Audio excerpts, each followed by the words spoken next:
It's the SFL nights it's the SFL nights with AJ Striker, with AJ Striker. It's the SFL nights it's the SFL nights with AJ Striker, with AJ Striker.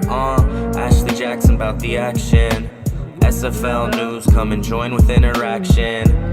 Whatever happens, happens. Yeah, you will leave with satisfaction. Yeah.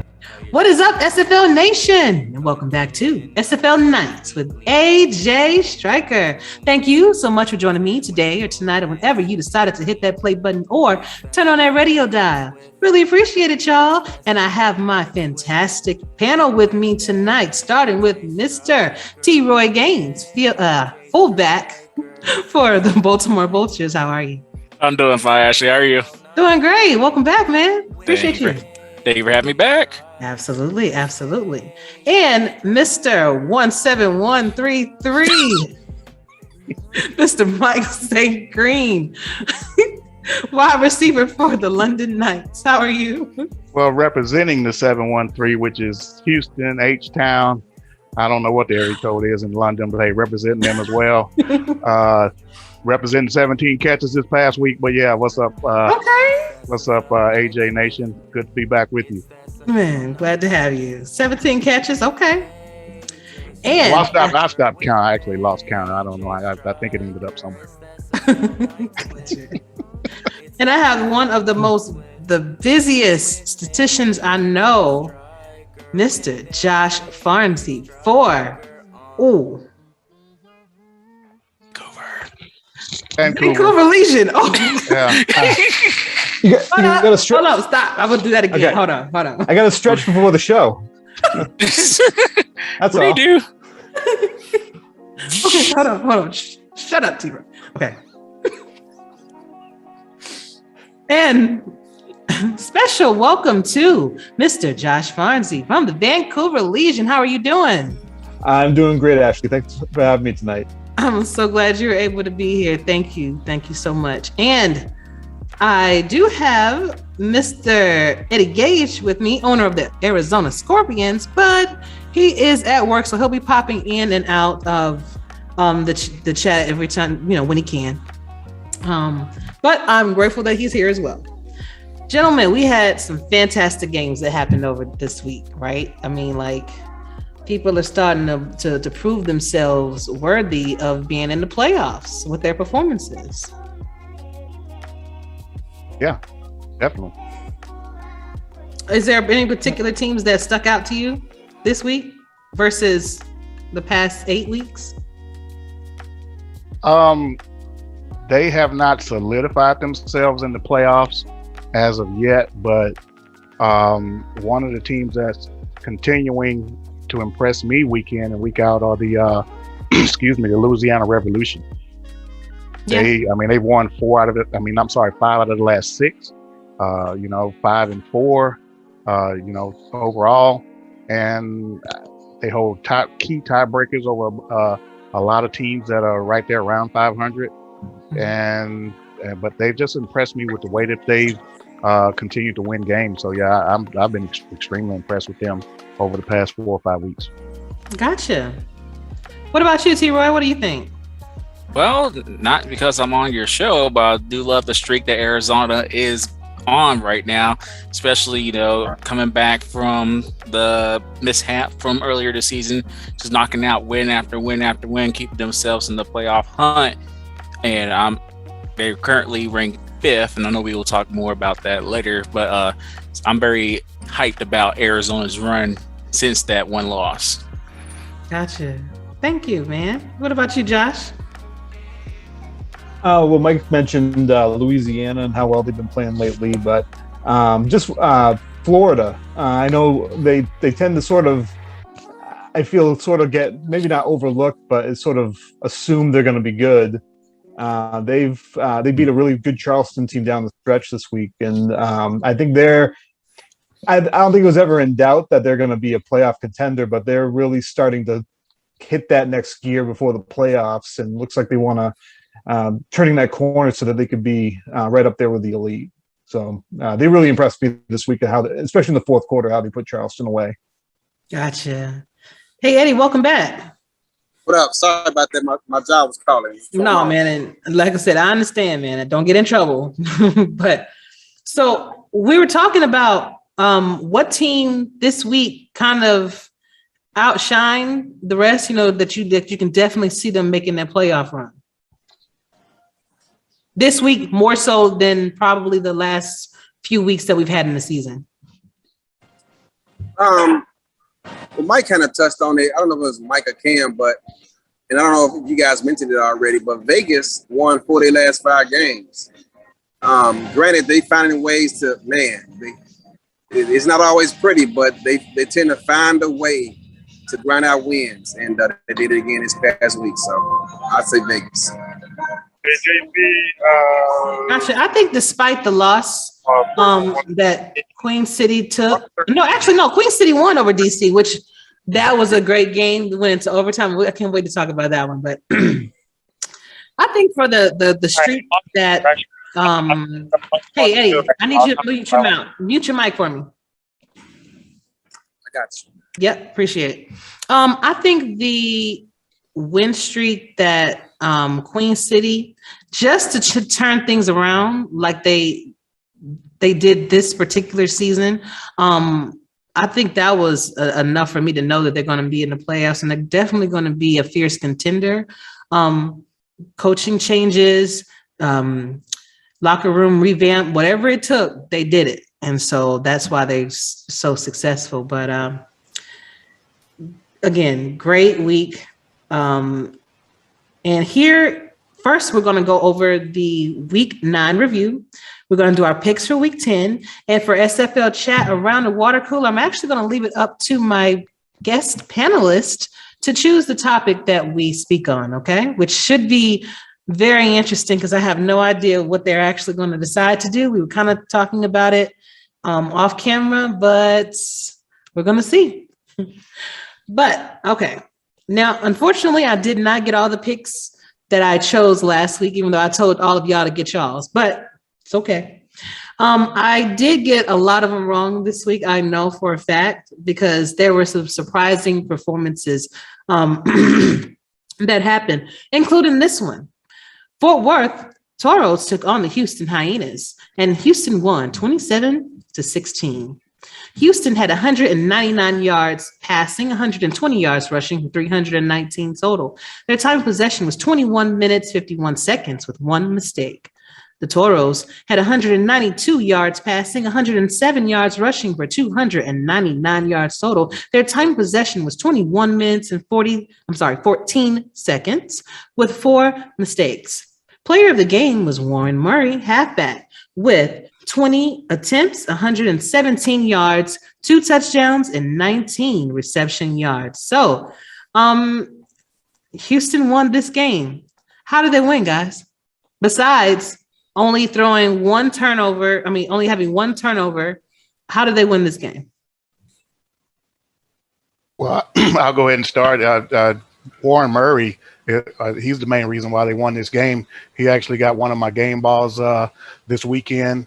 A big performance by Murray, and he's kind of one of the things that Houston have been missing, as far as on a consistent basis this season. 117 yards on the ground, 2 touchdowns. We hadn't really seen a lot of that out of Murray this season. And what it did, it kind of helped him protect the rookie quarterback, Dave Burr, who's been kind of just airing it out all season. He only had 199 yards passing, but he had a 70% completion rate. And as you mentioned, only 1 interception. So that allowed them to kind of control that a little bit, control the clock in a grinded out game against Fort Worth. And that's the main reason why they won this game, was because of Warren Murray on the ground. Gotcha. Anyone else? Still my but I also say short fields. In that first quarter, Houston's defense set the tone with turnovers, which gave the ball to their offense with short fields, and they capitalized on them. They got up, got a 2-score lead early and set the tone for that ball game. Go and Josh. Yeah, I think kind of what Eddie was touching on. I think the defense really kind of set them up for success. And I know Josh Rowe had a big game for them in the backfield there. But really kind of, and kind of what Mike said, I think taking some pressure off the rookie, trying to get some balance on offense really helped. I think he had like 191 passing yards and only one turnover. I know you said that we can't talk that besides the one turnover, the fact that they didn't turn it over 4 times like Fort Worth. I mean, that was huge. It sucked the air out of the place on a couple of drives that looked like they had going. But definitely having that balance on offense was so huge. All right. Next up, we have the St. Louis Gladiators taking on the San Diego Mavericks, and the Mavericks won this game 31-24. Gladiators had 248 yards passing, 133 yards rushing for 381 yards total. Their time of possession was 26 minutes and 52 seconds with one mistake.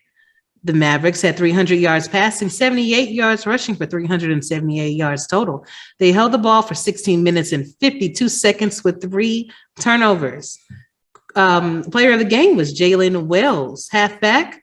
18 attempts, 78 yards, 2 touchdowns, 21 reception yards, and 1 reception touchdown. And I believe Eddie did choose San Diego to win last week because he said that he didn't want us to be the only one that took that L from him, which I was like, wow.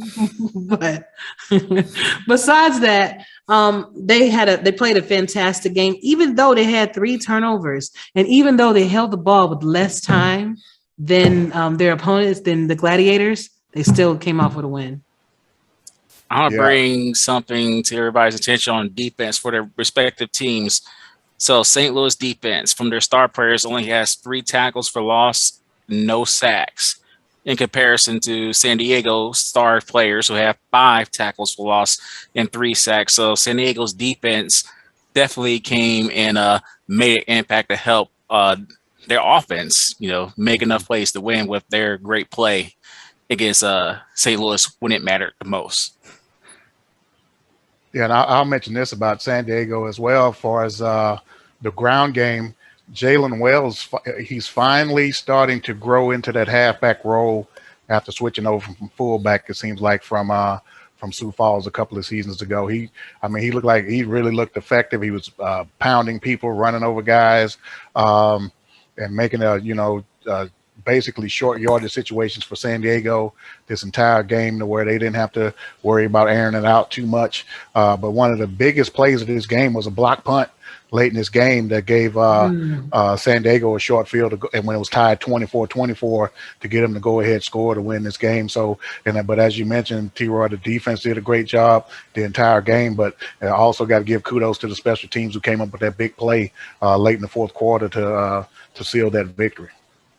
Yeah, I was going to say, it seemed like last year there was a couple games that San Diego was in, and they just maybe they had a break like that go their way, but they just weren't anywhere near the other team on the scoreboard. So I mean, kudos to their defense for keeping them close, and they get that big block and they capitalize on it, which is obviously huge. So the fact that they could actually do that, I mean, that's progress from season 1 to season 2 with just small things like that. But yeah, hats off to the special teams. That was huge. Yeah, and one other thing real quick, this is a huge loss for St. Louis. They were right there in the playoff hunt, and they're still there, 4-5, but they're 3 games coming down the stretch, some tough games, and they could easily right now be looking at a 4-game losing streak to end this season. This was a huge loss for them. Very good points, gentlemen. Moving on to the Skyhawks. Carolina Skyhawks taking on the London Knights, and London won in a big way, 45-28. London had 500 yards passing. First off, 500. Okay. -2 yards rushing. I just want to make sure I read that right. But 498 yards total.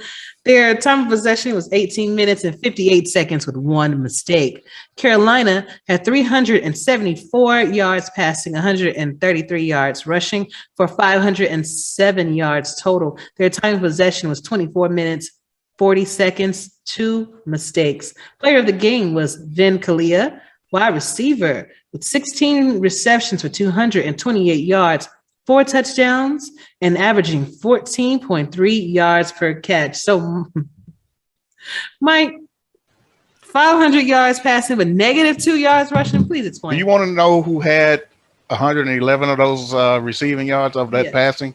Yes. MSG had them. You want to know who had 16 of those catches? No, 17, even better than Vin. MSG had them. Hey, man, you know, they don't give me credit for anything, but hey, I'll take it. I'll take it. You gonna give your own self credit. You don't need nobody to give you credit. No, you know, I'm like Little Richard. I got to give my own self credit. But no, in all seriousness, but that's the way the London offense is basically designed. It's designed to be air raid. And I know on this panel last week, everybody was wanting to run the ball. That's just not what we're going to do. I mean, it is what it is. Robert Merrill gets a ton of touches in the passing game, but a lot of credit in this game goes to Johnny Pickler. I mean, he had a tough week against Baltimore the week before, 7 interceptions. We were, you know, pretty much out of the game from the very beginning, but it was a good bounce back week.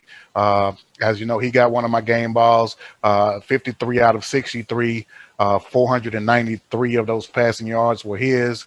And he's having a great season so far, over 3,500 passing yards. He's has an outside chance at 5,000 passing yards. He's leading the league in touchdowns with 30. His QBR is, you know, up there, one of the top 5 in the league. So, yeah, great bounce back game, and a game that we really needed, and you know, it was a great performance.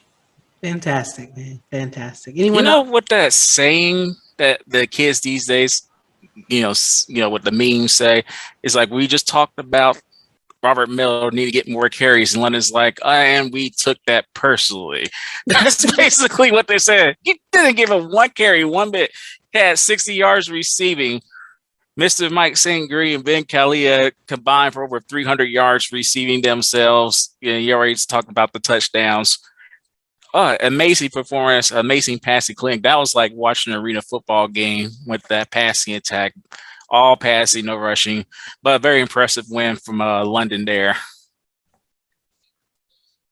Yeah, sorry. I was going to say, no, that was really impressive, the way that the ball was spread around, too. It wasn't just targeting MSG, you know, 35 times or trying to just hit the back out of the backfield 35 times. I do wonder with the air raid offense, when it comes to, like, when you get down the stretch here, if you get into a game and you're up, I mean, you guys put a pretty big buffer between you and Carolina this week.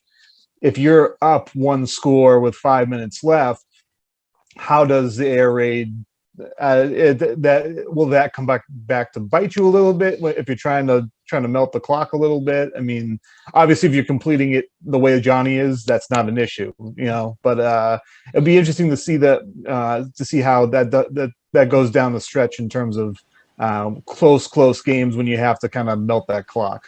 To be honest with you, I would just hope, and we know this in the London locker room. Let's just hope we have the ball last. I mean, we've given up 30-something plus points, I think, in almost every game this year except 2. So we're going to have to outscore people. We know that the defense is, you know, is young. We lost some free agents last season, and we play, you know, and all of those free agents were gold players that we lost on the defensive side of the ball, and we replaced them with, you know, bronze and copper type players, and they you know, they still need to come on. We know we're not going to, you know, beat anybody in a big defensive battle, so just hopefully we have the ball last and able to run enough clock to end it before we can, you know, before it comes back to bite us. I hear that. Anybody else? All right. Then we have the Sioux Falls Sparrows taking on the Las Vegas Fury, and Las Vegas won 27-13. Las Vegas had 128 yards passing, 142 yards rushing for 270 yards total. Their time of possession was 21 minutes, 33 seconds with no turnovers. Sioux Falls had 230 yards passing, 78 yards rushing for 308 yards total. Their time of possession was 22 minutes, 24 seconds with 3 mistakes. Player of the game was Scott Johnson with 29 attempts for 143 yards, 2 touchdowns, 14 reception yards. So I believe one of you mentioned on the show last week that Las Vegas is very difficult to beat at home. And now, as Eddie mentioned, that they are on this 4 or 5 game winning streak, do you think that this will continue on throughout for the rest of the season? It's hard to say because they, like I was saying earlier, they just seem to find a way to get wins. They're not pretty. They're always contested contests. They don't run away from anybody, but they just find a way to get it done. And despite all the coaching changes that took place, they continue to fight, man. And you got to give them credit for that. If nothing else, their defense is keeping them in games, and their offense seems to be doing just enough. Scott Johnson pretty much carried their offense for them this past week, as they really couldn't get much going in the passing game, at least consistently. But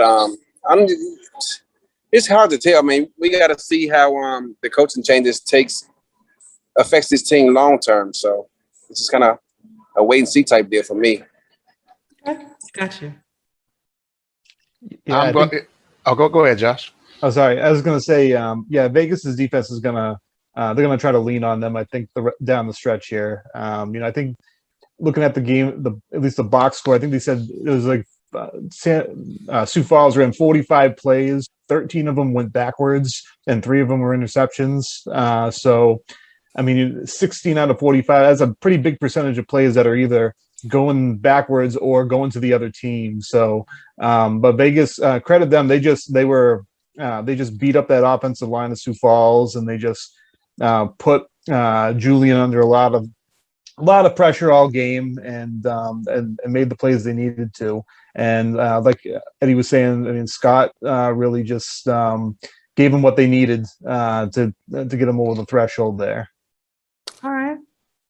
And look, this is, you definitely can't take anything away from what, Vegas's game plan in this game. Obviously, they wanted to pound with Scott Johnson and do what a lot of these other teams are figuring out to do to protect these rookie quarterbacks that they have. But and it's one other team that I'm going to say this about when we get down the line. You can't win if you can't score. Sioux Falls hasn't scored an offensive touchdown in 2 weeks. The last time Sioux Falls scored more than 14 points was 4 weeks ago against Lone Star.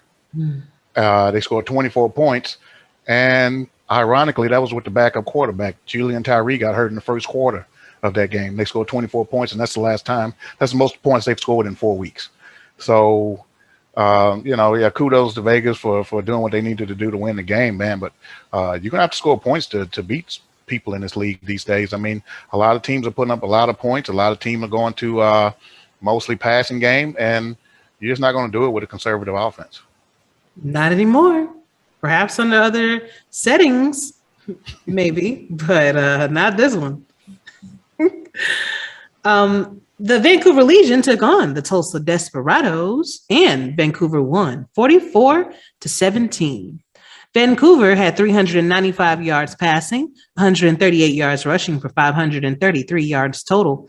Their time of possession was 27 minutes, 28 seconds with 2 mistakes. Tulsa had 196 yards passing, 23 yards rushing, 219 yards total. Their time of possession was 15 minutes and 50 seconds with 3 mistakes.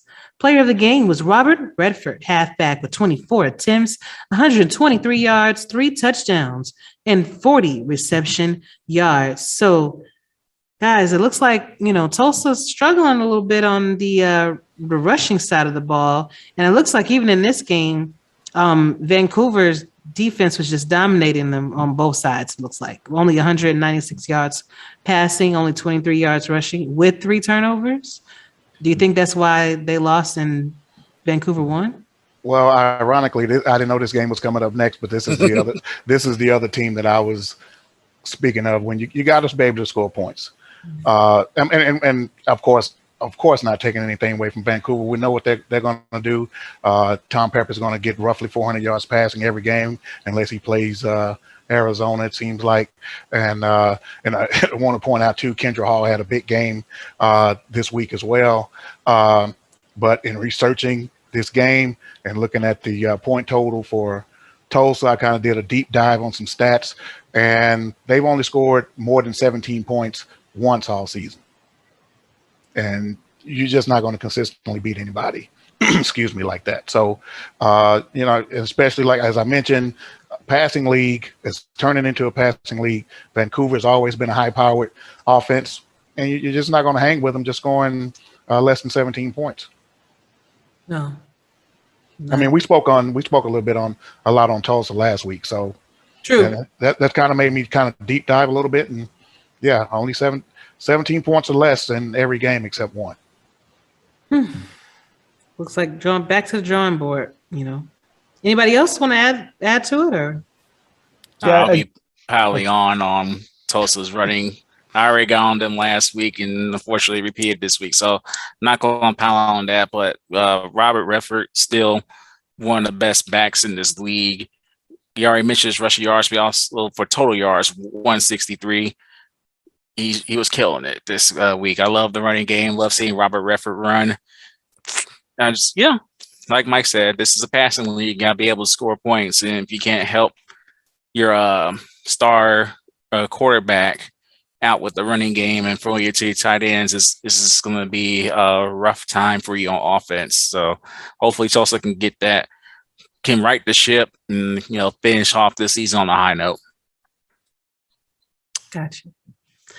The Mexico. Yeah. Oh, I'm sorry. Go ahead. I'm sorry. I was going to say, just as a sort of a silver lining, though, they're signing their Justin Reside, big pick 6 yes. in the second half. So help is on the way. In terms of that, so they do have a lot of good young players on that team. I think Vancouver had the deep passing game working, and when that and Robert start getting going, it's really pick your poison. But Tulsa, like I said, they have some good young players, and Reside. Hopefully, that's for them. That's a sign of things to come. Gotcha. Eddie, you good? All right. So Mexico City Aztecs took on the Denver Night Wings, and Mexico won 23-17. The Aztecs had 181 yards passing, 132 yards rushing, but 313 yards total. Their time in possession was 24 minutes, 14 seconds with no mistakes. Denver had 252 yards passing, 94 yards rushing, but 346 yards total. Their time of possession was 19 minutes, 1 second with 2 mistakes. Matt Wilson was your player of the game. Mr. Oh No himself had 22 completions out of 29 attempts, 189 yards, 2 touchdowns, and a quarterback rating of 114.3. Now, it looks to me that because Mexico City had a more balanced game and with no turnovers, they were able to, and they held the ball longer, they were able to win this game. But anybody else? It's on paper, it sounds like Denver offensively played well, especially their run game, but about 60 of those yards came on one play, which led to a touchdown early in the first quarter. And after that, their run game pretty much dissipated, and they had to rely on the arm of their rookie quarterback. But honestly, they held with Mexico City, and Mexico City is a tough team to defend because they exercise every part of the field in terms of offense. They attack you short, medium, and deep, and they use all their weapons. So, shout out to credit to Denver's defense because they came to play, but ultimately their offenses could not make the plays to win the game. They had a chance late in the fourth quarter to win that game, but just could not close the deal late. Yeah, Eddie. I saw. I think Bailey only got the ball like 9 times all game, and it was close. I was surprised that they didn't run it as much as they did. I think Price did a nice job at the end of the game, getting him at least into like short Hail Mary situation for them. But really, it was just I think they. I would have liked to see him run the ball a little bit more. I think that would have helped. I think. And for Mexico City, they lead the league in third down conversion on offense, and this game was just sort of showed that. I mean, they're efficient on first down, and they set themselves up for third and short all the time. So they move the ball well, and that's very balanced, very good, very good conversion rate, which is really one of the keys to their success. Gotcha. I want to give a quick shout out to the Alta Beast Ray Bentley. He had 49 total yards. He's like, "Well, it's just 49 yards. What do you mean?" Well, everybody may have forgotten Ray Bentley's a fullback. So for him to get 49 total yards, and I believe most of that was receiving with one receiving touchdown, that definitely helps out, in offense, give you more to think about. You can't just focus on Phoenix Jones when it comes to the running game. You got to worry about Ray Bentley taking you out on key third down conversions or key first downs that he can make. So another problem to worry about when you face Mexico City. Good point. Yeah, and real quick follow-up on Ray Bentley. I mentioned him a little bit last week being a beast for this team, and that just kind of triggered a thought with T-Roy just mentioning him. Last season he came back after a season off. So now maybe he's kind of progressed into that fullback role, and man, we're seeing him the past maybe 3 or 4 weeks. I've really been taking notice as how he's becoming a huge part of the offense. Yeah, he's not going to get a ton of touches, but when he does touch the ball, I mean, he's just been a monster. So Mexico City, they're one of the teams that I'm looking at. I'm pretty sure we'll get to that a little bit later as far as when the playoffs roll around. They're going to be a dangerous team. Mm-hmm. Very much so. Another dangerous team, the Baltimore Vultures, took on the Jacksonville Kings, and Baltimore won 31-17, which continues their undefeated season. Baltimore had 274 yards passing, 102 yards rushing, with 376 yards total. Their time in possession was 16 minutes, 54 seconds, with 4 turnovers. Jacksonville had 438 yards passing, 54 yards rushing, 492 yards total. Their time in possession was 26 minutes, 55 seconds, with 5 turnovers. Player of the game was Troy LaShaw, strong safety, with 1 interception, 1 touchdown, 14 tackles, 1 fumble recovery. So, T-Roy, how did y'all win this game? Throwing 4 turnovers, only holding the ball for 16 minutes. And was first off, shout out to our defense. Despite the fact that we did not get a sack until the very last play of the game, they were still able to make tackles for losses and interceptions at key points and I know Mike talked about it on the post-game wrap-up with Cam. We was able to make those key turnovers inside the red zone. So that helped us out big time. Troy LaShaw, you already said that touchdown was a fumble recovery for 6. So that was impressive. It's 14 tackles, 1 interception. He was amazing. But, other players are making big plays as well. I think one of the key plays on offense, I'm going to give him a shout out, is Lloyd Graham Jr. He had 5 receptions for 73 yards.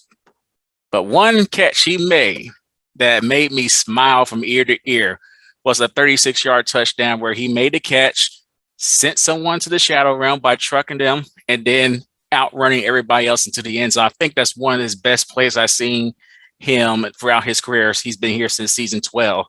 So shout out to Lloyd. And one more shout out, my former teammate. He also got a big block too. Somebody blocked a good block to spring him loose too. Yes, it was. And that's why I love seeing Lloyd, getting some shine. He deserved it. But also shout out my former teammate. Now he's in Jacksonville, Shea Carroll. He was my teammate in season 11. I always respect him because when I got drafted, he was on the draft show and he was super hyped for me. He welcomed me in right then and there. So I was hyped to play for him. So it's still odd to see him in different uniforms, but Shea Carroll had a great game, 138 yards receiving against us. So I'm always happy to see a former Baltimore player do well, even though it's against us, but still shout out to Shea. Y'all forever sending people to the shallow realm. What's wrong with y'all? I'm having a hard time sending people to the shadow realm. I gotta recognize everybody else doing that. Yeah, but you've sent enough people to the shadow realm over the course of your career to take. I got sent to the shadow realm, became a fullback thanks to last season.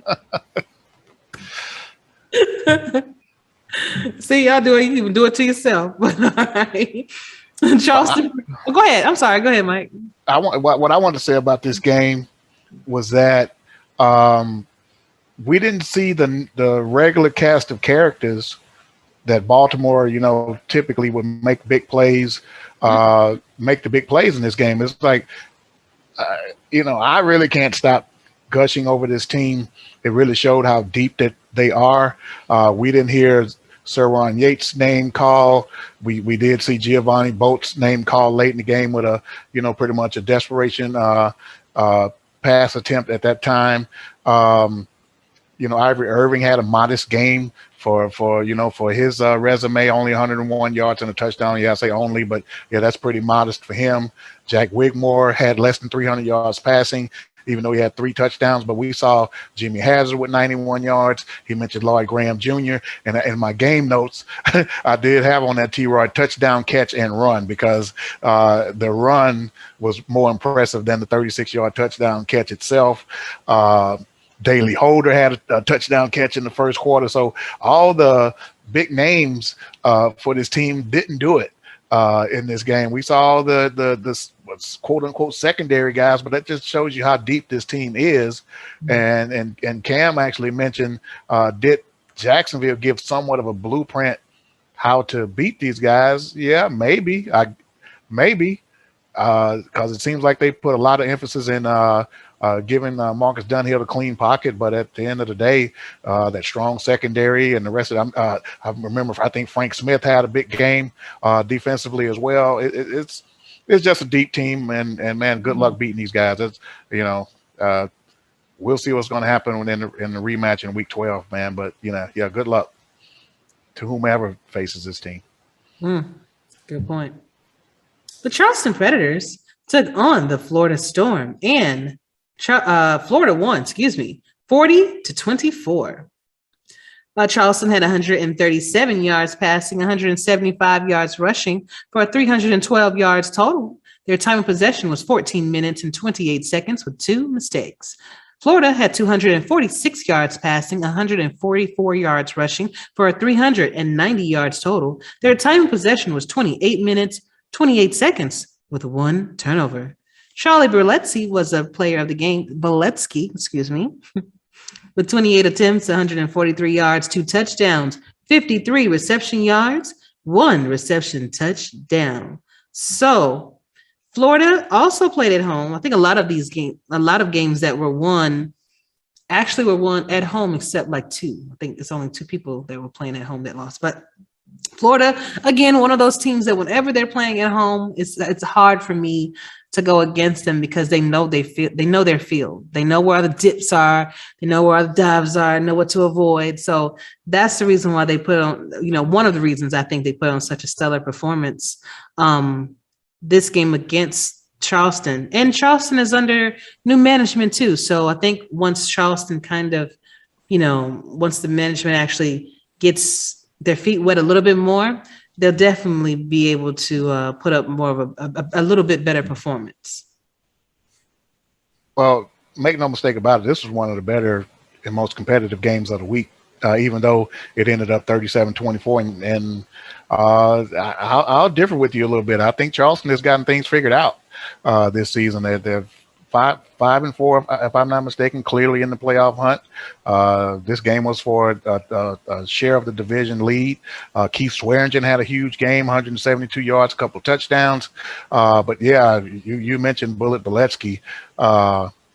this guy is slowly becoming one of the better players. Forget running back. He's slowly becoming one of the better players in this league, whether it's 143 yards on the ground, 53 yards receiving. He's a dangerous all the way around, either in the coming out of the backfield or either, in the receiving game. And, London, we have them coming up this week, so he's going to be a handful, but he's definitely one of the more impressive players that I've seen on that entire Florida roster. Yeah, Bolesky's how he's been used kind of reminds me of how Jason Williams was used when he was with back then Alaska. They had all the weapons in the passing game, and Williams was the ace in the hole, for lack of a better term, being an offensive threat. So yeah, Bolesky, he's a problem. Yeah, I think Florida just has this sort of body blow offense. Like they don't throw a lot of crazy deep balls or come up with any gadget plays. They just sort of it's 5 yard, 6 yard, 4 yard, and with Bolesky being able to be sort of a Swiss Army knife between the tackles and in the passing game, they really just little bits you to death all the way down the field, and they convert. And I think I'm not sure. Sorry if I missed it. Florida doubled the time of possession in this game, especially in the fourth quarter. They just sit on you in the fourth quarter sometimes and take the air out of the ball. And that's kind of what they did against a really good Charleston team, which is a really good sign for Florida fans. Gotcha. And real interesting fact about Florida. Only one player on that roster has played for another team in SFL. So these guys are 4 seasons, 5 seasons together. Yeah, they don't know any other way other than the Florida way, and it obviously shows on the field when these guys come together. They just know what they want to do together, and even the one player that's had played on another roster, I think he's still been with them at least 4 seasons. So who was that? I want to say Bush, if I'm not mistaken. I could be wrong, but I'd have to look at the rosters. But I think it's Bush. He's the only player that played for another organization in the SFL. Everybody else have either been a rookie right now, which I think they have a couple, but everyone else has spent their entire career on that roster. That is impressive. Talk about retention. Yeah. Eddie, did you want to say something? Just a lot of those guys from Florida work at the same job too. So we go try to recruit them. They're like, nah, I'm straight. I'm not leaving. I can't play for another team and then go to work with Mighty. That's just not going to cut it. But Keith Swearigan had one of the better touchdown runs I've ever seen him make. I mean, he showed elusiveness, quickness, foot speed, and everything. And he made about 3 or 4 cuts and took it to the house, and he was gone. And I had to look back and like, man, that's the same Keith Swearigan from the past several seasons, because he's like a totally different running back. So they definitely know what they're doing over there. And it didn't take them long to start figuring things out. Gotcha.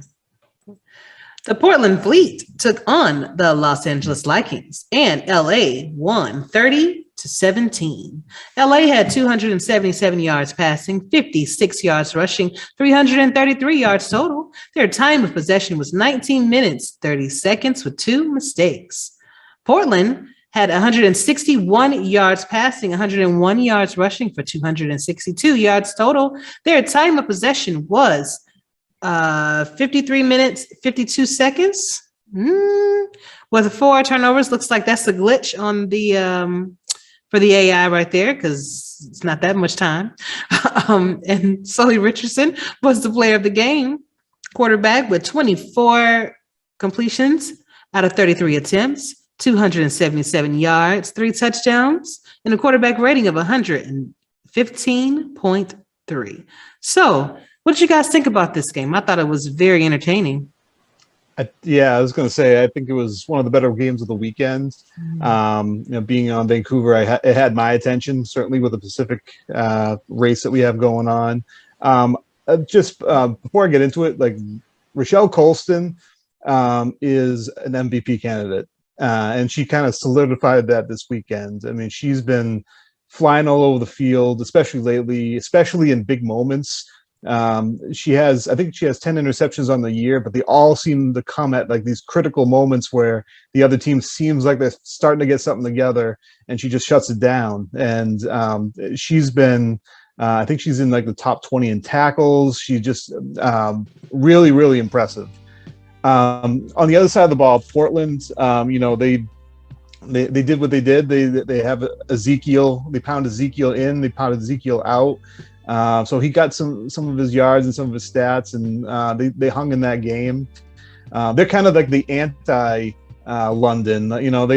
They really sort of it's ground raid, ground pounds, and they hopefully from that you hope that with OJ back there, the rookie, that they can kind of that's one way of almost developing him on the fly, is to take some of that pressure off. But they're gonna eventually, if they do, they're definitely in good standing right now to make the playoffs. OJ is gonna definitely have to make some big passes down the stretch here. He made some big plays. Don't get me wrong, he made some big plays in this game too. But they're definitely, I think Ezekiel last like few games he's rushed the ball 34 times, 40 times, 28 times, which if they're effective yards, they're effective yards. They can't stop it, then what you gonna do? But I think really they got OJ.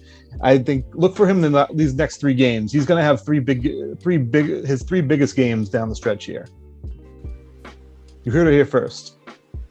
Well, I'm gonna I'm gonna go the opposite side of the coin on this game in particular. We'll see what OJ may do, and of course I'm rooting for OJ. He was my quarterback in Memphis when I was the OC over there a couple of seasons ago. But I'm gonna go. I didn't think this game was very entertaining at all, to be quite honest with you. And I think, and I'm gonna tell you why. Because Los Angeles didn't give them an opportunity to make it interesting.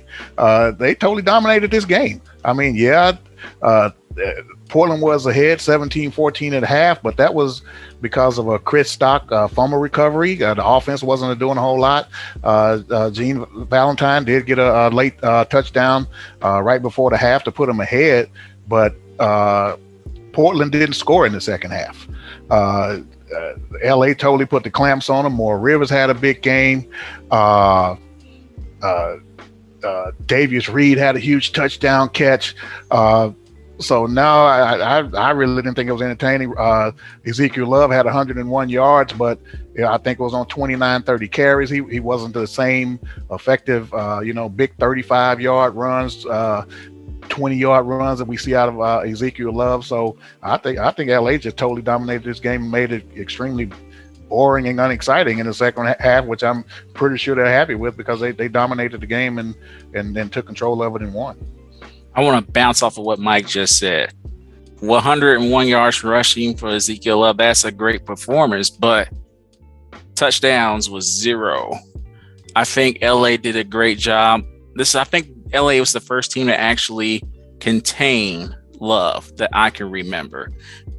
34 carries, 101 yards, but 0 touchdowns. When Portland's used to him scoring 2 touchdowns a game.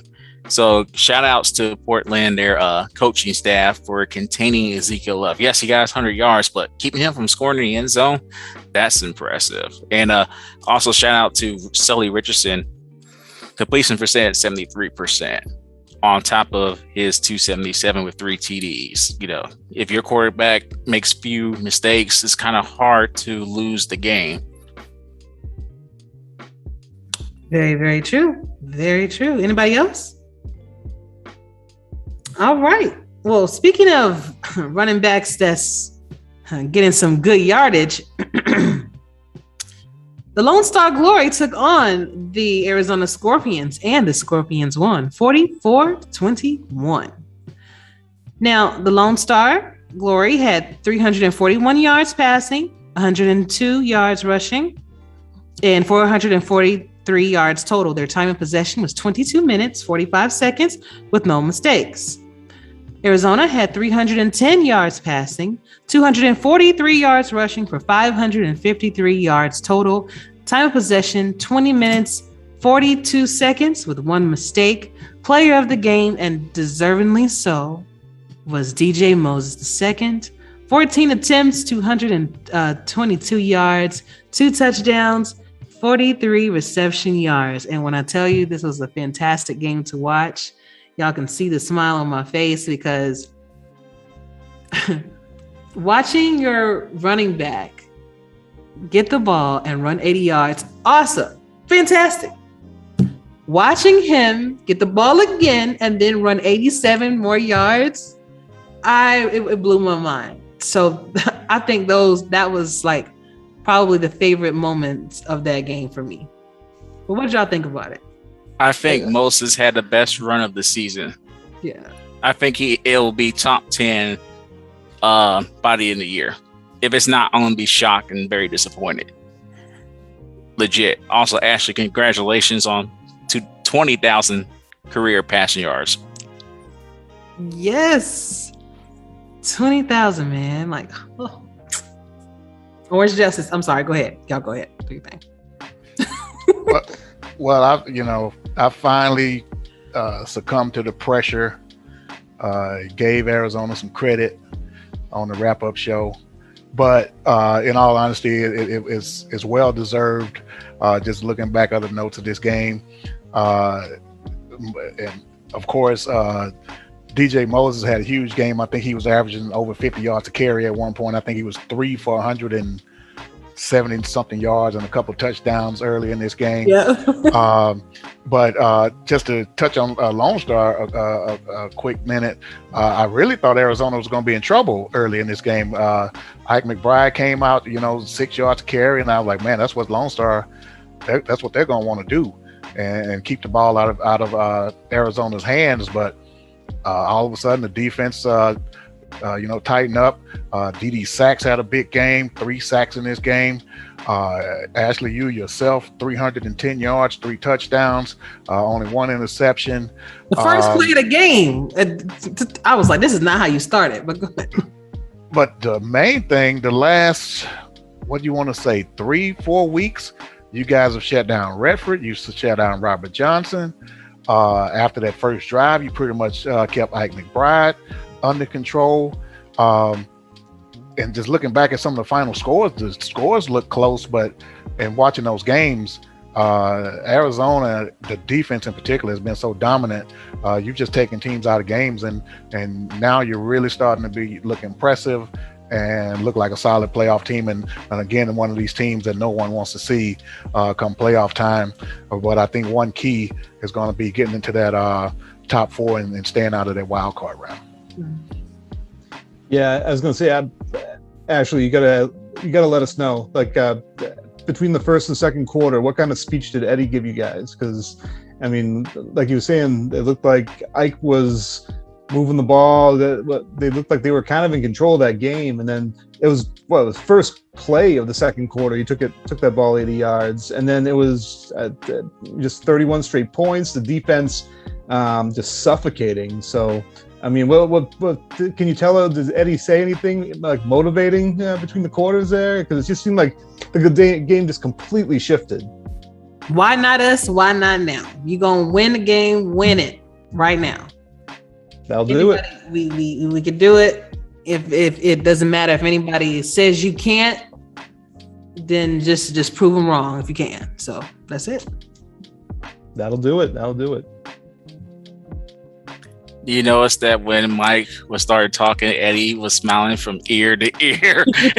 I was looking at his screen, like, yep, he's smiling ear to ear. Like, about time. Go ahead, Eddie. I know you want to go and get in on it. Well, honestly, and with all due respect to Lone Star, taking nothing away from them, but we match up well versus that team. And I'm going to tell you why. Season 15, we played that team. It was my first season taking over the offense, and I was doing both sides of the ball. And when we was running sims, I said, man, we in trouble because their front 7 matches up well versus us. And Duke and Rukin had a field day. Every time, as soon as you drop back, they was in your lap, basically. And I said, man, we got to get some old linemen because this is ridiculous. We can't even run our offense. And so since then, we got 2. And when I started running the sims, I said, oh, okay. Jugan, he's not going to be heard from today if I can help it, because our O-line is holding up. So shout out to EJ the Q and Sean Crooked, because I saw early on that our O-line was going to be able to hold up, protect you. And I said, I think we can do some things, and we can add some things to the playbook that I hadn't used before. And so I really didn't tweak the playbook that much. I just maneuvered it a bit so it would call different plays that it tends not to call as much. And so when I did that and I saw what was working, I said, we're going to have a good week this week. And because at first it was kind of shaky, but and sure enough, when this game started, I didn't see the game live. I was in Seattle working. But when I went back and watched, I'm like, damn, our defense held, and then you threw a pick on the first play. I'm like, okay, it's all right. We just got to weather the storm. We gave a touchdown. I said, we're going to be okay. I'm not too worried. Because I knew our offense could score. And sure enough, I think it was late in that second quarter, by halftime, I said, okay, I'm feeling pretty good. And sure enough, in that third quarter, we went ahead and added on another field goal after a long drive. And I said, okay, I think we good. And sure enough, I mean, like I say, no disrespect to Lone Star or anybody else, but our two old linemen changed our offense dramatically. And now that they kind of developed, they're still not quite there yet, but now that they didn't developed a bit, I'm feeling more confident with some of the plays we can run that we couldn't run before. So, yes, shout out Sean Cricket and Sean Moore. Quick question about about the team in general. What's changed for the defense? I mean, when I came into the league, Eddie Gage is the defensive guru. That's all I've heard. But it seems like I said, over the past 4 to 5 weeks, the defense has really stepped up. What's changed over the last 4 or 5 weeks? Because the defense seemed very, very dominant in all the games that you played, especially shutting down these big time running backs. Well, I would say this. Me doing both sides of the ball is taxing, because I can't spend the amount of time that I would like to dedicate to both sides of the ball. But now that I've got my playbook about where I want it to be, every week I only have to make a tweak here, 2 there at most. Sometimes I don't have to do anything, So now I've got it where I want it to be. I don't have to focus so much time on my offense. I can spend more time on defense. And, to me, games are won and lost in the O-line, the D-line. And, man, our D-line, man, I'm telling you, bro, we're not getting the sacks this year that we got last season. But DD Sacks and Mark Mello, man, dude, they are shutting down edges and making it hard. If you watch our games, plays that's designed to go outside, they stretching them guys out and make them stretch wider.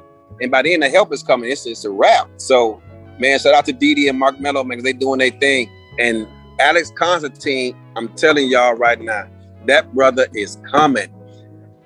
Max Knight take on a lot of double teams, and it's letting Alex eat. And I'm telling you, man, our D-line, I can't say too much on it right now, but our D-line is setting the tone. And now that my playbook is kind of where I want it to be, I can focus more of my time on defense. So I would say that's pretty much what it is. All right, pretty dope. I'm so glad to be a part of the Arizona Scorpions crew, and I'm so glad that we have turned that corner. But I think that we always could. It's just about understanding by Mike saying that you are definitely a defensive guy, and you're taking over offense, something that's not in your realm, and you're actually excelling now. We can see the growth that you have. Sky is the limit, Hey, real quick, what I just said about me having to spend so much time on offense, I can spend more time on defense. Shout out to Baltimore, and I see why they having the success they have, because they have 2 Hall of Fame coaches, one doing offense, one doing defense. And when they allowed to spend all their time towards that one side of the ball, oh my God, it's not a surprise to me as to why they have the success they have in this season. Yeah, definitely shout outs. The Atlanta Swarm took on the Louisiana Revolution, and the Revolution won 41-24. Atlanta had 294 yards passing, 66 yards rushing for 360 yards total. Their time of possession was 21 minutes and 52 seconds with 3 mistakes. The Louisiana Revolution had 223 yards passing, 93 yards rushing for 316 yards total. Their time of possession was 21 minutes and 16 seconds with 2 mistakes. Reggie Streeter was your player of the game, halfback with 22 attempts, 81 yards, 1 touchdown, 24 reception yards, and 1 reception touchdown. Now, before we start talking about this game in particular, gentlemen, Josh Farnsey had to leave. He said that if he can come back, he will, but he was dealing with one of his children. So family first, man. We definitely understand. All right. But with this was a pretty good game to watch. Louisiana is doing big things, scoring 41 points. Looks like Coach Craven is getting very comfortable with that team build over there to make them do some fantastic things. What are your thoughts? The Revolution was televised. I had to say that. I had to go there. Shout out to Utah. Yeah, he had 223 yards passing, 2 touchdowns, 2 interceptions, but he only missed 3 attempts the whole game. 2 of them were in the interceptions, I understand, but only missed 3 attempts. That was awesome. And shout out to Mr. Tyler Falk, aka Mike Ryan, and Evan Offer, both combined with 3 interceptions. Both took them to the house, 1 pick 6 each. You know, if your defense is giving you points and keeping the other team from scoring, it's kind of easy to see why Louisiana had that big margin of victory during that game. So Louisiana played lights out. Yeah, this was one of the more surprising results. Not that Louisiana won, but how they won. Atlanta, they were never in this game at all. They never got anything going. I was expecting for to see BDG build on that big game that he had the previous week, and we just never saw it. I mean, this defense, they took control of this game from the very beginning. Siege Falco had an early touchdown catch, and we kind of thought we were going in for a great game. But man, then after that, Louisiana just pretty much shut them down. As T-Roy mentioned, Evan Arthur had a pick 6 early in the second quarter. He also finished his game with 11 tackles, so he was just pretty much totally dominant in this game. And what they've been doing to Reggie Streeter, no, like I said, we still haven't seen that big Reggie Streeter type game that we're accustomed to, but 81 solid yards on the ground, TD rush, as well as a TD receiving. But yeah, mostly is ball control. Defensive line keeps putting pressure on the QB, and man, that secondary just turned into a bunch of ball hawks, and Atlanta never really got anything going in this game. And then at the end of the day, it was just a total blowout. They lost 2 starters. Streeter, they lost early in the first quarter against Atlanta, and they lost their safety against Charleston. Mm-hmm. And they were up by 14, I think, at that point. When he got hurt, they attacked his area of the field, and they ended up losing that game. Had they not lost those 2 starters in those 2 games, they could easily have 2 more wins under their belt. Good point. More than we are, because they could potentially be down there locking up a playoff seed right now. Okay. Gotcha. Last game was the Queen City Corsairs taking on the DC Dragons. To me, this was game of the week for the way they played, going down to overtime. And Queen City pulled out that win, 34-31. Passing for Queen City was 332 yards. They had 149 yards rushing for 481 yards total. Their time of possession was 28 minutes, 22 seconds with 1 mistake. DC had 374 yards passing, 70 yards rushing for 444 yards total. Time of possession was 19 minutes, 53 seconds with 3 mistakes. Player of the game was Jet Zero with 22 attempts, 130 yards, 2 touchdowns, 17 reception yards, and 1 reception touchdown. So, guys, what do you think gave Queen City the edge over this game? Because it looks like DC had their number all the way, for a while anyway. Queen City committed fewer interceptions And we already know about them. You cannot make a mistake against Queen City, and you got to capitalize off of their mistakes. And it's kind of hard to capitalize off a mistake when they only commit one. So you got to be on your A game. And DC, played well, but Sebastian Energy threw more interceptions than Caswell, and I think that eventually played a factor in that. But shout out to King Jamal, Jarrett Crow, and Cody Griffin, each having one interception in that game. I was watching this game very closely over the weekend, and actually one of the better games of the week, if not the best game as far as entertainment value goes. This game went to overtime. Outside of, you could say the normal stuff as to why Queen City won this game. Of course, Jet Zero is a huge part of that with 130 yards on the ground. AJ Caswell had one of his better games passing this season. Diesel Powell had a huge game. DC won. Queen City won this game because of maybe late decision making from DC. I typically refer to Carolina as team heartbreak, but man, this is team tough luck. I mean, they have a ton of games that they've been in the first two seasons, back in the league. I think it's like 6+ games they've lost by 6 points or less, or something like that. But DC were driving late in this game up 31-28. Pretty much inside field goal range. They do have a contract kicker, and for some inexplicable reason, they decided to throw deep into the end zone. And when all they basically needed to do was either run out the clock, kick a field goal to increase the lead by 6. It was intercepted by the rookie Cody Griffin, who's one of my candidates for Defensive Rookie of the Year.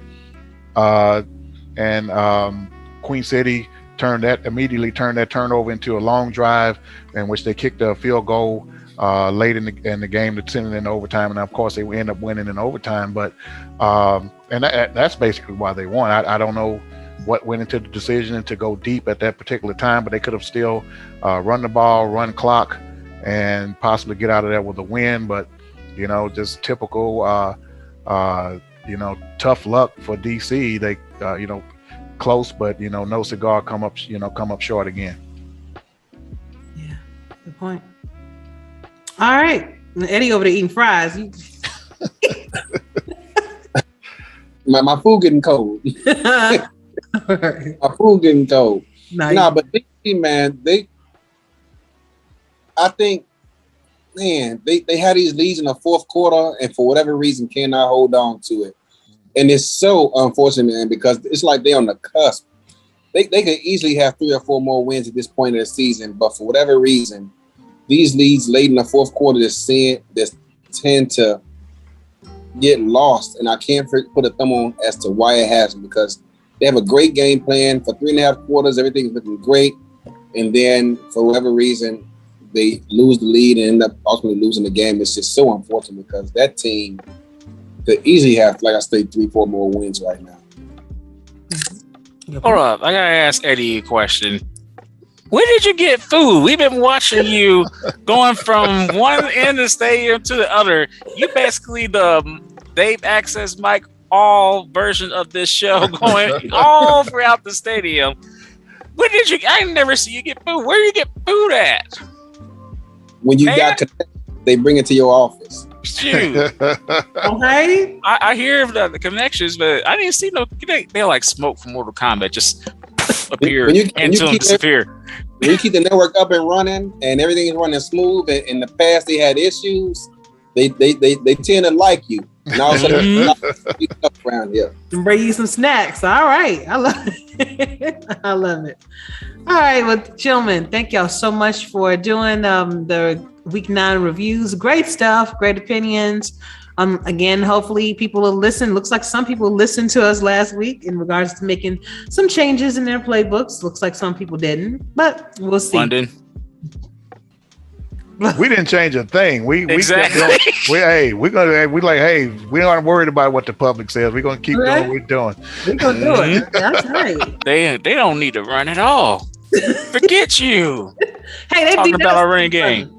They didn't have a run game when I think they only like rushed for 5 yards that time they beat us. They threw all day. And this is before Johnny got there.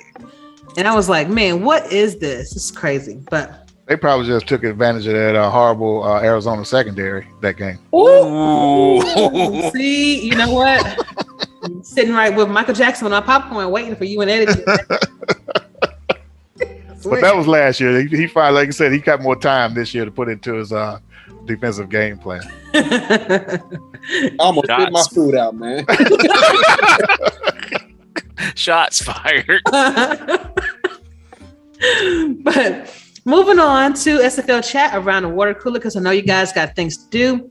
We're going to do our Pickems first. So you'll be able to find all of this information that we're talking about, from roster information to schedules, all of that good stuff at our website, www.simulationfl.net. You can go there to look up a lot of good stuff, articles, even gain access to our podcast from there, and join our Discord to join our community from there as well. On Saturday, September the 25th, on FTF Next, the London Knights will be taking on the Florida Storm. London? What? Oh, never mind. Hold on. I mean, barely just escaped my lips before you said London. He's the opposite of me. I say nothing about my team. He says it right away. Hell, I can't get it out good. We'll be taking on the Florida Storm. Florida will be at home, so maybe that'll change. But as I said before, unfortunately, I cannot go against Florida when they're at home. So I'm going with Florida on this. I'm sorry, Mike. Sorry. London, and I won't have 17 catches this game. I'll probably just have 15. Oh, call this shot. Okay, you know I'm gonna hold you to that, right? 15. Yeah, 15 to get me to 100 for a season, I think. So that's a nice round number. Gotcha. Okay. T-Roy, who you got? You know what? I'm going to, because I like Florida. I also love London. This is Robert Merrill's return home, quote unquote, even though they were in Alaska when he won those championships. But still, it's a return home against his old franchise. I'm going to say he's going to have a positive impact in that game. I'm going to pick, because of me. Uh-oh. Yeah, we're losing everybody. I know, right? I need, because of who, T-Roy? We went out. Okay. We're going to come back to T-Roy. Hey, Eddie, who you choosing between London and, I was going to say Alaska, Lord. Florida Storm. You muted. My bad. So I'm gonna say this, and I'm gonna see if Mike St. Green takes this information and sends it back to London headquarters. Anyone who plays against Florida, against Mighty, it's painfully obvious that he does not care if you rush for 200 yards, as long as you don't get 3-4 touchdowns in the process. He'll give you all the rushing yards in the world, but he's gonna come out with a soft box and invite you to run the ball. That's what he wants you to do. He literally wants you to run the ball down his throat. He'll give it to you all day. With London not having almost zero interest in running the ball, it's gonna fit right into Florida's hands. And he's just gonna sit back there, and sooner or later, he's gonna give you the 5-yard out. He's gonna give you the 8-yard slant. But sooner or later, you gotta come see him. And when you do, you better pray that those corners and those safeties are dropping those would-be interceptions, because he's gonna throw at least 4, because that's what his defense does. So if London is smart, they're gonna whisper in Robert Romero's ear and say, son, I need you to have about 15, 18 carries today, minimum. But they're not gonna do that, because they like to play the ball downfield. And Mike, I'm learning more and more about this guy, is a diva. It's gonna fit right into Florida's hands. I'm picking Florida to win this game. Well, I'll tell you this. I definitely own my diva-ness. Yes, I am. Everybody knows that. No big deal. But and one thing he is absolutely correct about Florida. That's definitely a bend don't break type defense that he runs over there, and they invite you to make mistakes. So it's probably going to come down to that, and plus, London struggles with controlling running backs on the ground. But if Bullet Biletsky have a big game, of course I can see it going Florida's way. But they're just gonna have to outscore us, that's for sure, because we're gonna put up 27 plus, and that's just the way we play. All right, that's just the way it is. All right, so at 3:20 p.m., also on September 25th, the Baltimore Vultures will be taking on the Carolina Skyhawks. Carolina will be at home. This will be shown on the Simulation Football Twitch channel. And I'm going to go with Baltimore on this game. Of course, anybody has the potential to win any game, but I think that Baltimore is red hot, and I think that they're going to go into Carolina and take this win from them. No comment. Well, I knew T-Roy wasn't going to say anything, so until somebody proves me different, Baltimore. Eddie? I love Paris. That's my dude. But Baltimore's winning this game. Gotcha. On the FTF next at 5 o'clock, the Mexico City Aztecs will be taking on the Florida Storm. Going to be a great game. Mexico City will be taking on the Fort Worth Toros. Jeez. Should be a great game to watch. I am going, and Fort Worth will be at home. I think I'm going to give the slight edge to Mexico City on this one. Yeah, I mean, of course, Florida. Fort Worth. You have me saying Florida. Fort Worth. They were definitely, everybody was picked to be one of the top teams this season, but it just hasn't panned out for them. And I'm kind of in the same boat with Mexico City as I am with Baltimore right now. Until somebody proves me wrong with the way they've been playing, I got to go with Mexico City. T-Roy, who you got? If the linebacking core can somehow contain Phoenix Jones, and then their quarterback Curtis does not throw interceptions, I think Fort Worth may have a chance. But I think Mexico City's too hot right now. I'm gonna pick Mexico City right now. Mm-hmm. Eddie, who you got? Mexico City or Toros? Where's this game at? At Fort Worth. Oh, I love Fort Worth's linebacking core, as he just alluded to. That short passing game of Mexico City is serious. I'm going to go with Fort Worth in an upset. Okay, gotcha. Louisiana Revolution will be taking on the LA Vikings at 5:20 p.m. on SFL's Twitch channel.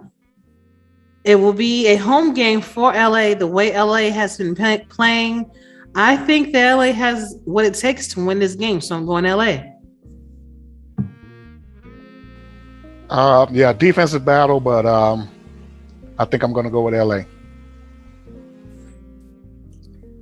If Louisiana secondary can repeat their performance on the road with those interceptions, and they somehow translate into touchdowns, I think Louisiana can win it. LA is very tough. I experienced that. They're very tough. I'm actually going to go with Louisiana for the upset. Okay. Louisiana. Gotcha. So Jacksonville Kings will be taking on the DC Dragons at 7 o'clock p.m. for the Fans Twitch network. And DC will be at home. The way DC played Queen City, I think I'm going to pull DC. I think I'm going to go for DC to pull the upset and win over the Jacksonville Kings. Yeah, I think Team Tough Luck finally wins one. DC. I'll rep the DMV. DC wins it. DMV, crazy. All right, he look like he's busy. Eddie, can you on DC or Jacksonville? In Jackson, DC. DC. All right, cool. The Atlanta Swarm will be taking on the Tulsa Desperados at 7:20 p.m. on Simulation Football League Switch channel, and it will be a home game for Tulsa. But unfortunately, the way they've been playing, I think Atlanta is going to wind up going in and stealing this win from them.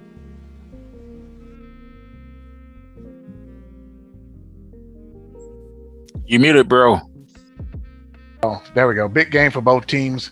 But yeah, until Tulsa can prove that they can score more than 17 points, Atlanta has a tough defense as well. So Atlanta. Mm-hmm. Yeah, I think Tulsa is going to have to play lights out against Atlanta. Atlanta's very hard to beat. Yeah, I think they need to play lights out for them to beat Atlanta. So I'm picking Atlanta too. Mm-hmm. Eddie? Until Tulsa gets Sanzo involved, Atlanta in the blowout. Gotcha. On Sunday, September the 26th at 2:30 p.m., the St. Louis Gladiators will be taking on the Vancouver Legion for the Fans Twitch network. And Vancouver will be playing at home, and I'm going to go with Vancouver to win this game. Yeah, as I mentioned earlier, St. Louis losing that game to San Diego is going to be huge, because this is one of the part of the stretch that I was mentioning. You don't want to try to come back and get to 500 and increase your playoff standing against a team like Vancouver.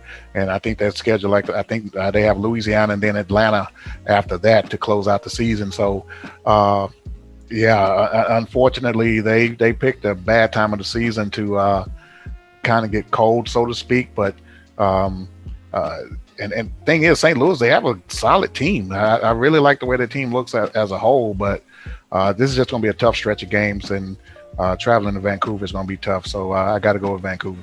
Good point. This will be St. Louis's quote unquote Super Bowl. To keep themselves in the playoffs, they need to play motivated. They have to take advantage of any mistakes Vancouver may make in that game.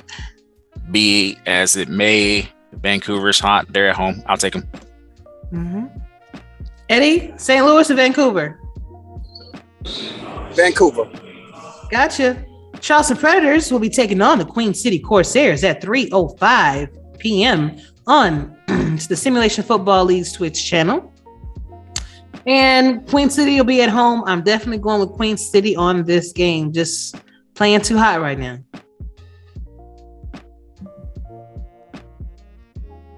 Man, I guess I didn't realize this game was on the schedule, but this is probably going to be the best game of the weekend, especially if you like 3 yards and a cloud of dust, grinded out football, because that's what you're going to see a lot of. Man, this is a tough choice. I would typically go to the Eddie Gage route. Can I say pick them? But I got to put it out there to pick somebody. Queen City at home, and I've really been impressed with what Charleston's been doing. Man, it's hard, man. Let's go with Queen City, and that's going to set up a very interesting matchup, Week 11 with Baltimore. Baltimore will still have a game advantage over them if both teams win, but it'll set up a great matchup in Week 11 with both of those teams going in on a hot streak. So Queen City. Mm-hmm. I'm gonna go. It's tough. I'm gonna go with Queen City since they rarely make mistakes. So that's why I said from the previous game goes for this one as well. I'm picking Queen City. All right, Eddie, Queen City, Charleston. All I love the way Queen City spreads out the offense, or spreads out the defense, and then runs the ball up the middle and punishes the secondary. I'm going Queen City. Got it. The Houston Hyenas will be taking on the Lone Star Glory at 5 p.m. on For the Fans Twitch network. The Tex-Mex division, very entertaining ball to watch. Lone Star is going to be at home. I think I'm going to go with Lone Star. If Ike McBride gets involved and Houston will have an answer for her, it's over. Yeah, this is definitely one of those playoff elimination games. Both teams are in that group of 6 or 7 teams that are 4 and 5 right now. And one interesting note, I think we're going to get to the playoff picture here in a little bit, but only one of these 4 and 5 teams are going to make the playoffs the way it stands right now. So unless something drastically changes, but by process of elimination and teams playing one another at 4 and 5, some of them are going to be knock each other off. And this is obviously one of those games. Man, Houston, they're so Jekyll and Hyde. I really thought up until this week that Lone Star, was getting that thing together. Man, another tough one this week, but I'll have to go with Lone Star at home. Gotcha. T-Roy? I'm going to make it quick. I'll go with Houston on the road with the win. Gotcha. Eddie? Houston or Lone Star? This is almost like a pick'em to me. It was good to see Warren Murray break out. You tell me that he was a Hall of Fame running back. True. He's just more consistent. But hey, they doing the same thing we trying to do with DJ. So y'all gonna make me pick. Yep. I'm gonna go with Houston with the upset on the road. Gotcha. The Denver Nightwings will be taking on the Las Vegas Fury. The Fury will be at home, and they'll be playing at 5:20 p.m. on Simulation Football League's Twitch channel. And since Las Vegas is playing at home, it's kind of hard for me to go against them. So I'm going to go with Las Vegas to win this game over Denver.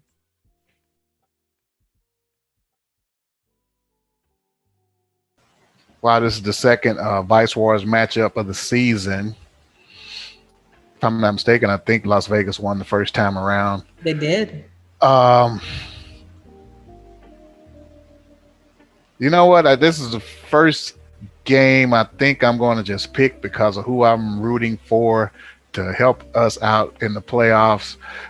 Let's go ahead and eliminate another one of those 4 and 5 teams. Come on, Denver, win this game. I'm rolling with Denver. All right, then.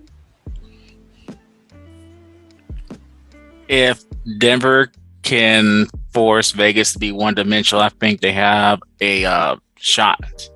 I'll pick Vegas, though, to win since they're at home. All right. Eddie, who you got?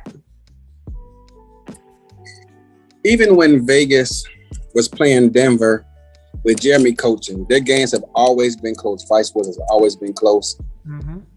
They've already beaten Denver in Denver earlier this season. Now they're at home. And for whatever reason, they play very well at home. I think they have I don't know what it is about that stadium, but they tend to step it up a notch when they're playing at home. So I'm going to pick Vegas to win again and win 5 of their last 6 games. I'm picking Vegas. Gotcha.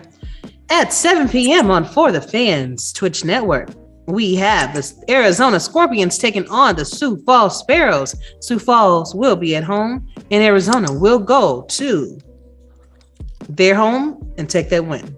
I'm going with Arizona. Sioux Falls scores more than 24 points for now. Arizona. You would. Yeah, I think Arizona continues their hot streak. I'm going to pick Arizona, but Sioux Falls, I think, is going to make it an interesting one because, unfortunately, we'll talk about this later about their playoff chances. So this will be their chance to play. I muted myself. This is the chance to play spoiler, but I'm still going with Arizona to get the win on the road. All right. And Eddie, obviously Arizona. Arizona by 1. Okay. About 1 point. Okay. The San Diego Mavericks took on the Portland Fleet. Well, we'll be taking on the Portland Fleet, I should say. At Portland at 7:20 p.m. on Simulation Football League's Twitch channel. It's going to be a great game. This is like probably one of the games of the week. I think they match up very well. But I think I'm going to give a slight edge to Portland just because they're at home. Yeah, Portland, they're a different team at the shipyard. We're going to probably see a lot of Ezekiel Love in this game. Portland's going to take this one. Mm-hmm. I think if San Diego can keep Portland off the field, and here's the other part, because they got Welsh involved more in the recently. I've been asking desperately for now 2 seasons for them to get Klein involved. I was like, why is Ophiuchus not getting himself involved in the game more? He did score a touchdown. I want him to get more involved. I mean, the quarterback's best friend is a tall tight end, and Klein fits that bill. He's a 3-time champion. So if they get Klein involved, I think they'll make this a game. This is a coin flip because I like Love. I'm going with San Diego. Gotcha. And lastly, Eddie, who you got?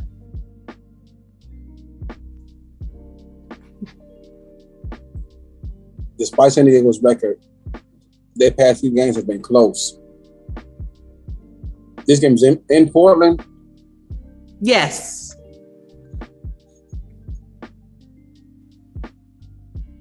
I'm gonna go Portland.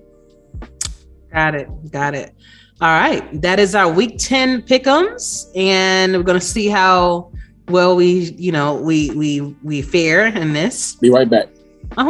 If you are tuning in on your television or any device, you can tune into Next Level at itsnextlevel.com, and for the fans is ftfnext.com to be able to access these games from anywhere in your home.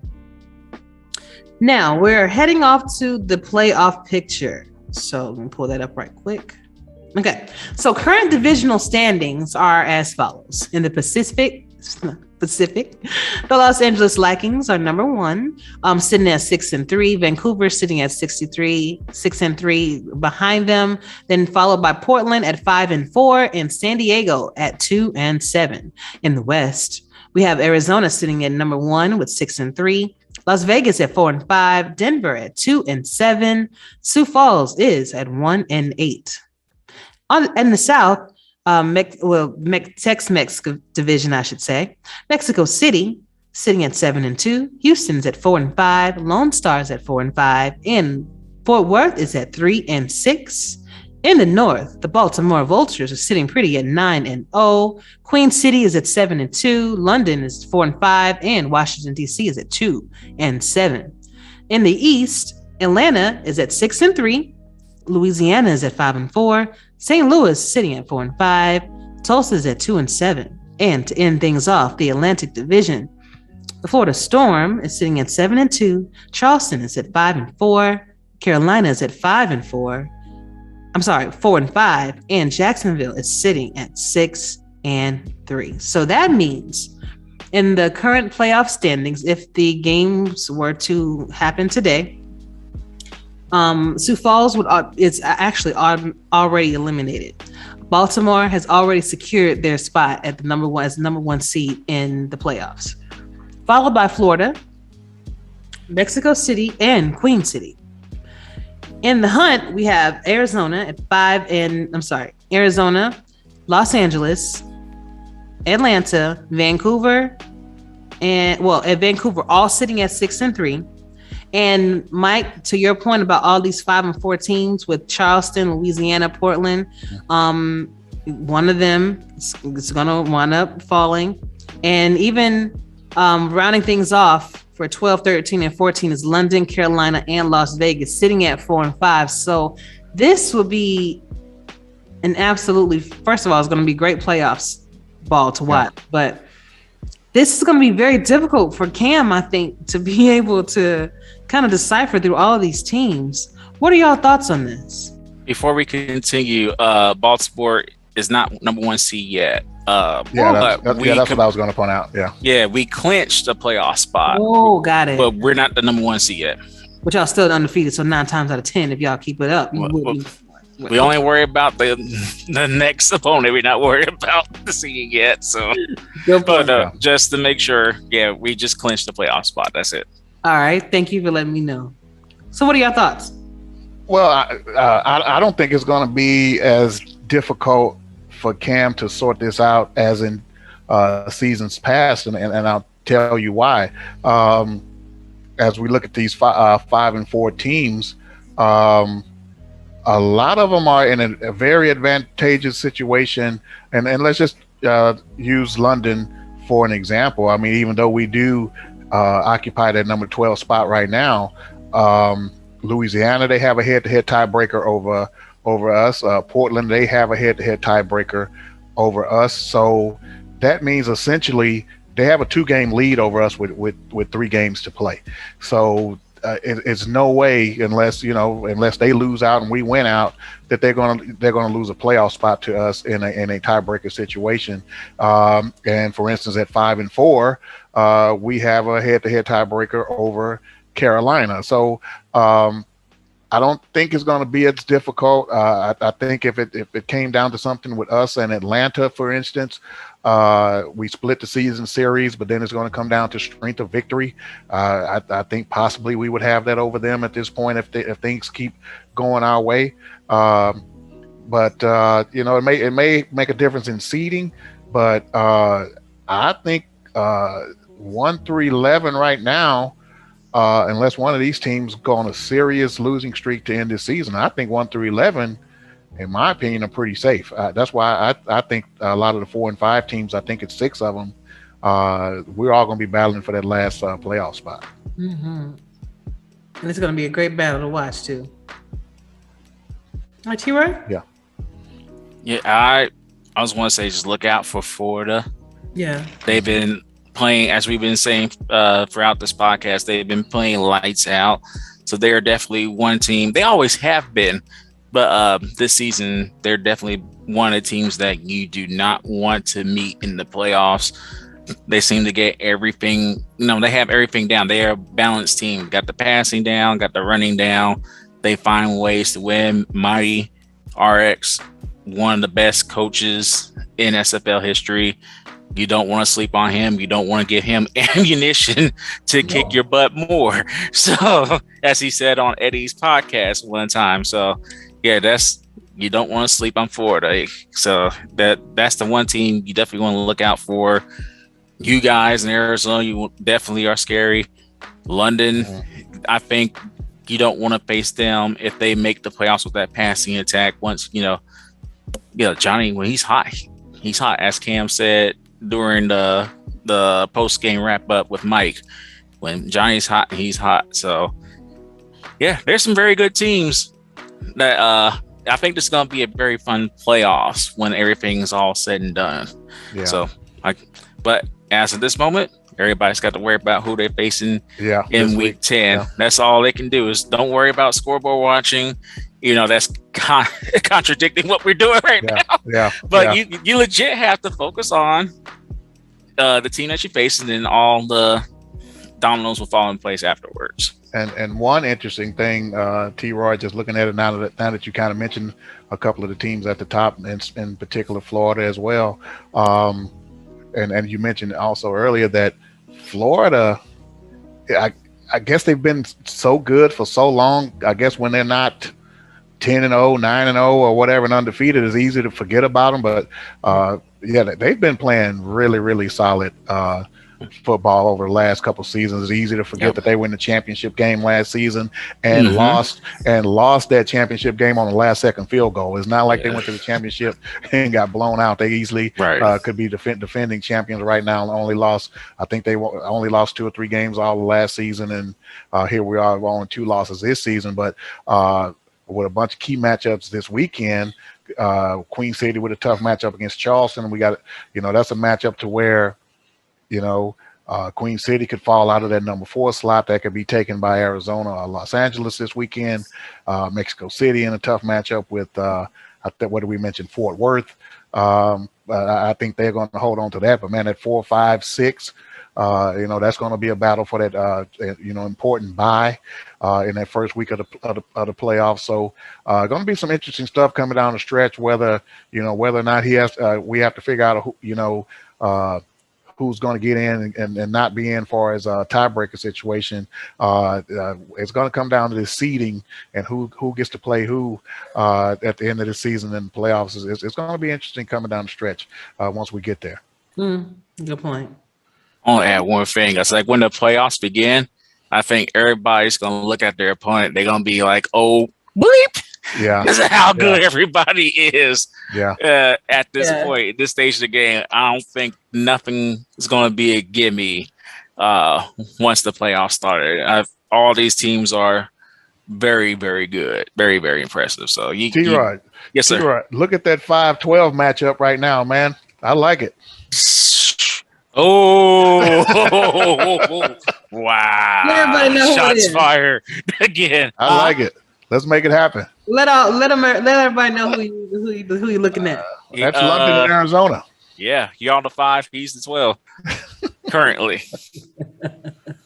I like it. I see Vin Kalia with about 3 touchdowns in that game. Johnny throwing for 600. I see MSG catching a pass over number 27, whoever that is in the secondary. Oh man, that's cool. I love that matchup. That's cool. I can see Diddy Stacks. I can see Eddie Gage. I can see Renard Smith.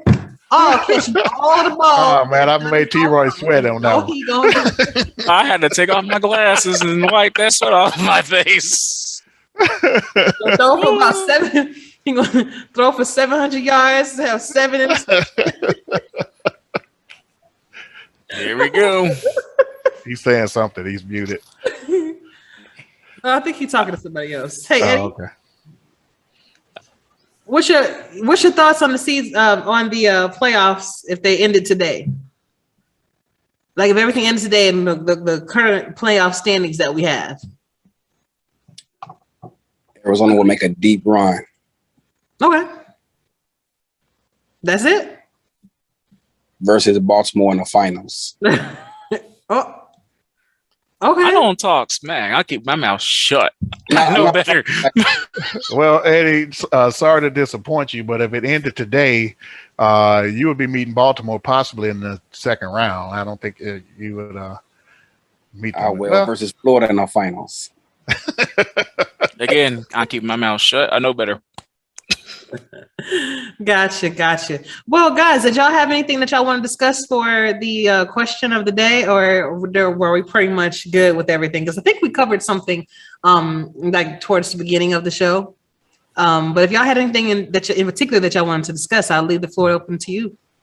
Well, one thing in particular I've been seeing around chat, going around chat this week. I guess I put out my mid-season awards a couple weeks ago, but I saw a lot in chat this week.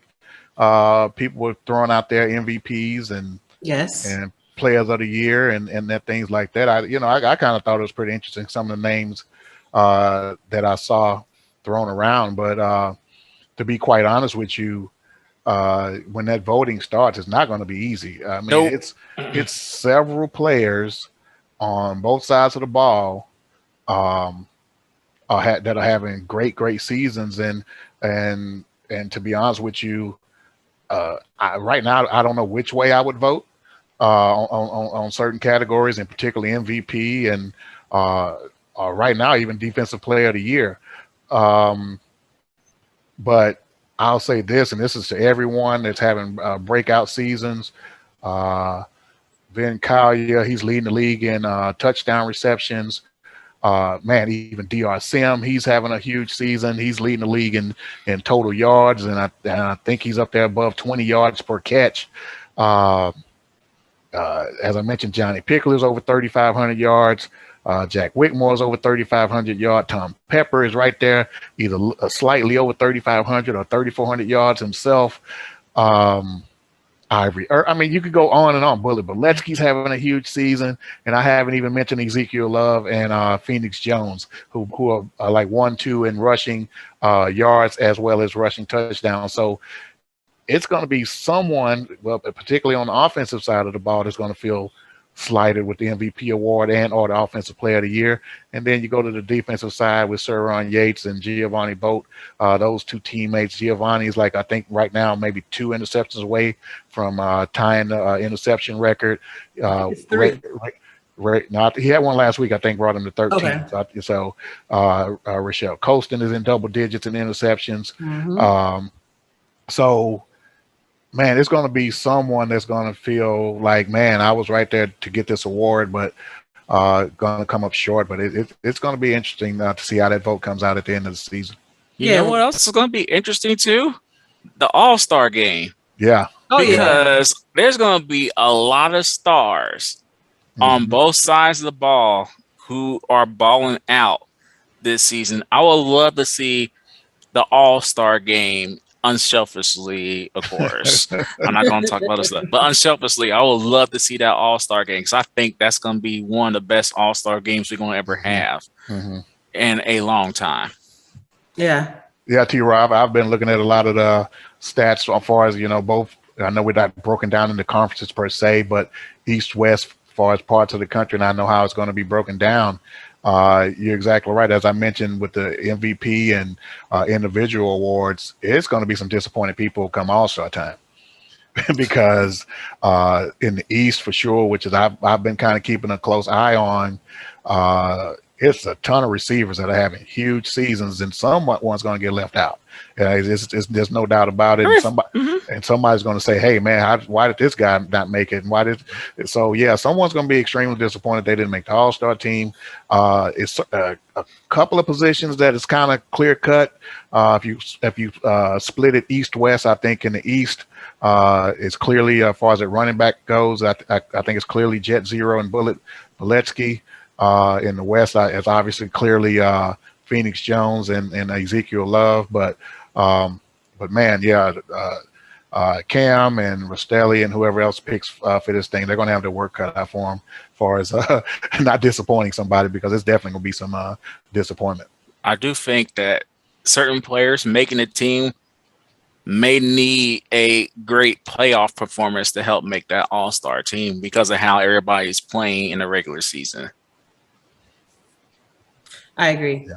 There does have to be some sort of a standout performance in order for you to kind of outshine everybody, because it is a lot of people that are doing some fantastic things all across the board. So it should be interesting to see how everything pans out. But hey, Eddie, did you have anything that you wanted to add to this conversation before I end everything off?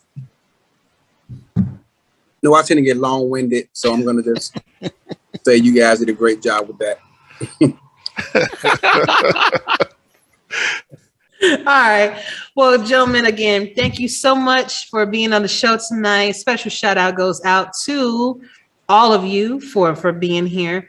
And thank you again for watching whenever you decide to turn this podcast on. Special thanks goes out to Mr. Josh Fonzie for being here. And I do hope that everything is okay with you and your family. And you're definitely invited to come back and be on the show anytime you want to, as well as all of you. I cannot let you go without the last word. So, Eddie, since you're at work, I'm going to let you go first, so you can go ahead and jet, man. What's your last word? Arizona, I love every last one of y'all. It takes a team to get a W. One can't do it by himself. It takes a team effort. And lady, we've been on the road. Hopefully we can keep this thing going. I'll take nothing for granted. I don't care if we play a one-win Sioux Falls team. Sioux Falls won 4 chips, and I will never forget that. I'll take nothing for granted. Make sure we got all our progressions in this week, so that's what's up. and see you guys next week. Later. Wait, Sioux Falls won 4 chips? In the past, well, I'm thinking about Queen City. Sorry. Yeah. Okay. All right. What about you, T? I mean, what about you, Mike? Hey, I just want to say it's extremely great, and I'm grateful to be on your show with you, especially the past couple weeks. And I just want to say to people that don't know me, my player is a diva, but I am not that much of a butthole in person, I don't think. But yeah, it's all in fun. A lot of it's all in jest, man. But I love having fun with this league, and love being able to communicate with you guys on whatever platform that I'm allowed to. So man, I'm very grateful that you had me again on this week, and I look forward to being on with you guys again in the future. Sounds great to me. And lastly, T-Roy. Yep. Thank you again for having me on your show. Ashley, I appreciate it. Always shout out to Baltimore. Let's keep it going. Fourth quarter is about to begin. This week is even more important than the previous ones. So it's Carolina week. They're going to be bringing it to us, and we got to be able to exceed their intensity. That's going to be a hard thing to do at Carolina. So it's going to be a fun one. Carolina's a beast. But shout out to SFL Nation as well. Thank you guys for your support. And that is it. I'm the opposite of Mike. I just realized that Mike said that he's not a diva, but his player is. I think I'm a goofball and a word I can't say. But the player, I'm cool dude. But yeah, off the mic, yeah. On the mic when I'm talking, I'm a goofball. So I'm gonna get some like mistake reels together, and I'm gonna make a whole podcast for that, because y'all had some crazy moments off camera, man. I'm telling you. I told her like she needs to record this like the last time, but before you went to this format when we were on, and I was like on 100. I was cussing up a storm, acting a fool, and then once the cameras roll, I got zipped back. So. Smile came and everything. I was like, you know what? Kind of nuts. I'm playing with you, man. But yeah, she's not lying. I'm nuts. Hey, when I come back next time, Ashley, I'm going to bring MSG the player. Please do. And his sunglasses. He said he was going to do that, but maybe Ashley caught him by surprise for getting the London recap sooner than I thought she would. Yeah, that came along a whole lot faster than I was. That's what happened. I'm sorry. Next time we'll put it off to the end. Next time I'm on, I'll bring MSG the player along with me. I would love that. Along with his theme music. Oh, it's the Wolfpack, NWO Wolfpack, that Crip Walk music. Oh no! It won't be that. That was good music. We're gonna catch you guys by surprise. I can't wait. Everyone, looking forward to bringing you another great podcast next week, y'all. But until then, stay safe, treat each other well.